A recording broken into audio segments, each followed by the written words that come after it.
Merci de nous préférer sur Bénin Business 24. Bienvenue aux 12h45. Voici le sommaire. On parle ce midi de ce phénomène naturel, conséquence des variations climatiques et des activités humaines, la désertification qui oblige aujourd'hui à investir dans des terres saines. Des accessoires de mode fabriqués à partir des pantalons jeans recyclés, c'est l'œuvre de deux jeunes béninois. Ils veulent contribuer à réduire la pollution environnementale. Découverte dans un instant. Enfin, sucré et collant, le miel est un nectar fabriqué par les abeilles, un aliment sain et naturel très apprécié, mais aussi un intrant important dans la production de plusieurs autres produits.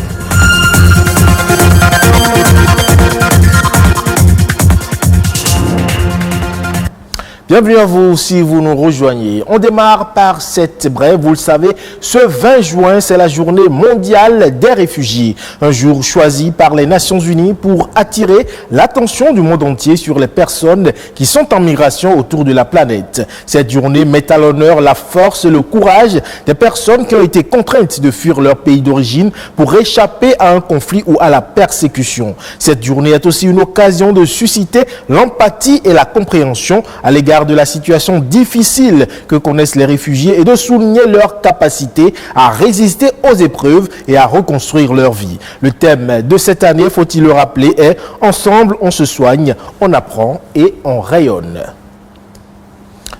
Sous l'effet des pratiques agricoles non adaptées et du réchauffement climatique, de plus en plus de terres perdent leur potentiel biologique productif et se dégradent. C'est ce que l'on appelle communément la désertification, un phénomène qui affecte la vie de près de 2 milliards de personnes dans le monde. Face à ces conséquences, priorité est désormais donnée à la transformation des terres dégradées, en terres saines. Cela favoriserait d'ailleurs la résilience économique, la création d'emplois et la sécurité alimentaire. Plus de détails dans cet élément. Contrairement à l'opinion répandue, la désertification n'est pas la transformation de la terre en désert. Elle désigne plutôt la dégradation des terres dans les zones arides, semi-arides et subhumides sèches. L'impression qu'on a quand on parle de désertification, on pense que ça concerne les autres. C'est beaucoup plus le Sahel, non. Partout où il y a dégradation des terres marquée par le baisse des rendements des cultures, on commence par parler de désertification. Cette dégradation des terres est liée à divers facteurs. Au nombre de ceux-ci figurent les activités humaines et les variations climatiques. On peut citer l'agriculture à travers les défrichements que nous faisons. Il y a le levage, la surexploitation des pâturages qui sont des facteurs de désertification, les feux de végétation, l'exploitation forestière, toutes les actions mal conduites de gestion de ressources naturelles conduisent indéniablement à la désertification. Le Bénin n'est pas épargné par le phénomène. Selon une étude que le laboratoire des sols et des eaux de l'INRAB nous a fait en 2016, nous avons plus de 90% de terres qui ont une faible fertilité bas à très bas dans la Liborie, dans le Borgo. Maintenant, dans le Zou aussi, nous sommes à plus de 90%.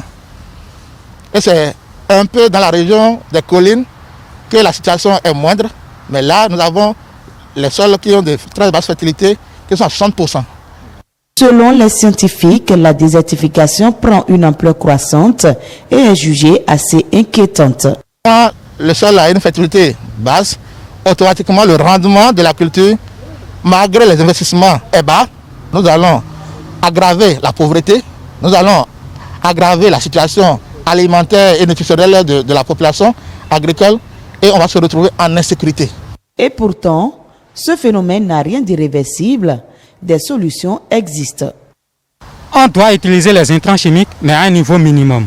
Et restituer au sol les résidus de la production. C'est ça qui va permettre au sol d'avoir de la matière organique et l'ajout des intrants chimiques vont maintenant exploser le rendement. Ce qu'on doit retourner, c'est essentiellement la matière organique, fondamentalement la matière organique, parce que c'est la base de la production au niveau des terres.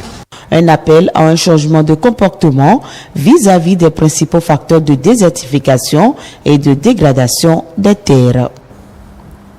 Allons à présent à la découverte de deux jeunes béninois qui transforment les pantalons jeans en accessoires de mode, à savoir les sacs et les chaussures. Ils veulent, à travers leur réalisation, réduire la pollution environnementale occasionnée par l'industrie de la mode. Benjamin Denagnon et Nadège Omladesani sont allés à leur rencontre découverte. Parti de rien pour créer une entreprise de fabrication d'accessoires de mode en jean, Berloge et Wenceslas, deux passionnés de la mode et soucieux de la préservation de l'environnement, se sont donnés comme souci de contribuer à la réduction de la pollution du cadre de vie des hommes. Pour y parvenir, il a fallu faire avec les moyens de bord. Quand on a commencé cette entreprise, j'avais un ami qui avait un atelier de couture. Tous les soirs, quand il ferme, moi je récupère sa clé et j'utilise sa machine. Il nous a fallu juste acheter du matériel. Ça devait être dans les 2500 ou 3000.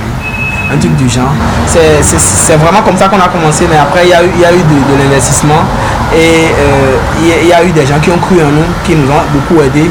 Dans cet atelier de fabrication, ces deux designers de mode, nantis respectivement d'une licence en ressources naturelles et d'une licence en informatique de gestion, donnent ici une nouvelle vie au textile. Chaque année, le monde de la mode fabrique au moins 80 milliards de vêtements par an qui sont à plus de 60% jetés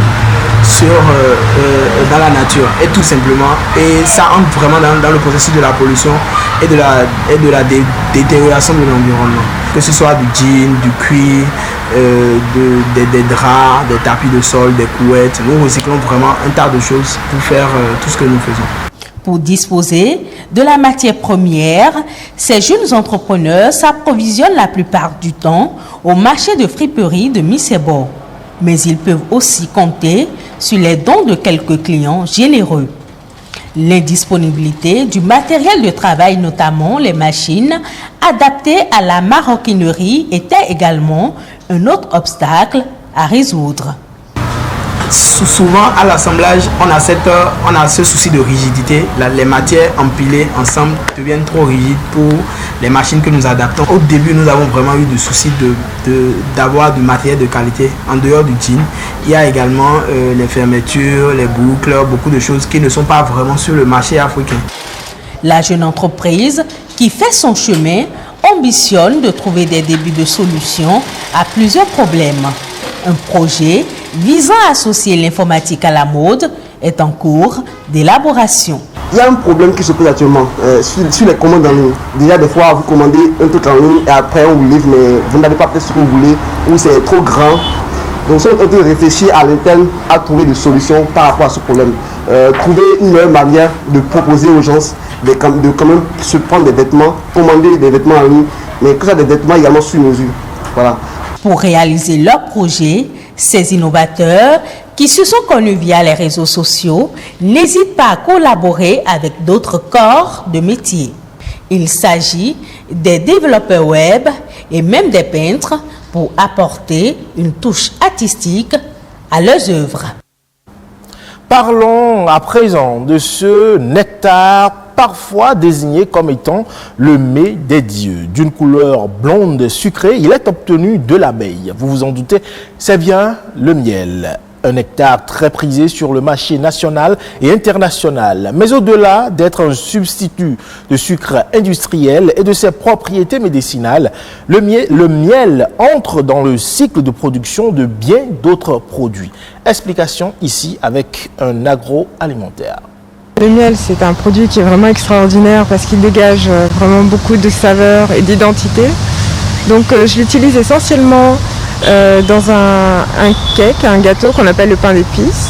J'utilise aussi dans les vinaigres en décoction. Ça donne vraiment aussi une saveur très intéressante dans les vinaigres aromatiques. Je l'utilise également dans des tartinades sucrées, notamment le caramiel aux cacahuètes salées, qui a beaucoup de succès. Voilà, en application culinaire, c'est comme ça que je le décline. Le miel est très intéressant aussi en cosmétique. Le miel, la cire d'abeille également. Ils ont des vertus très intéressantes en application pour des produits pour le visage, avec des vertus anti-taches. On peut utiliser également la cire d'abeille pour des sticks pour les lèvres, voilà, notamment. Le miel béninois est vraiment intéressant. En fait, on a des miels béninois, c'est ça qui est intéressant. Des miels monofloraux, on en a, je dirais peut-être plus d'une dizaine. On a aussi donc des miels, j'allais dire, qui se caractérisent avec des couleurs, des textures, avec des saveurs très différentes et très typiques de chaque fleur à partir desquelles ils sont produits. Bon, je pense que c'est intéressant de bien organiser la filière, mais surtout que le consommateur puisse s'y retrouver avec les différentes caractéristiques de miel qui existent et qui puisse acheter un miel qui est passé par un laboratoire et qui est vraiment certifié comme étant un miel et non pas quelque chose de trafiqué. Vous l'avez compris, c'était plutôt un spécialiste en agroalimentaire.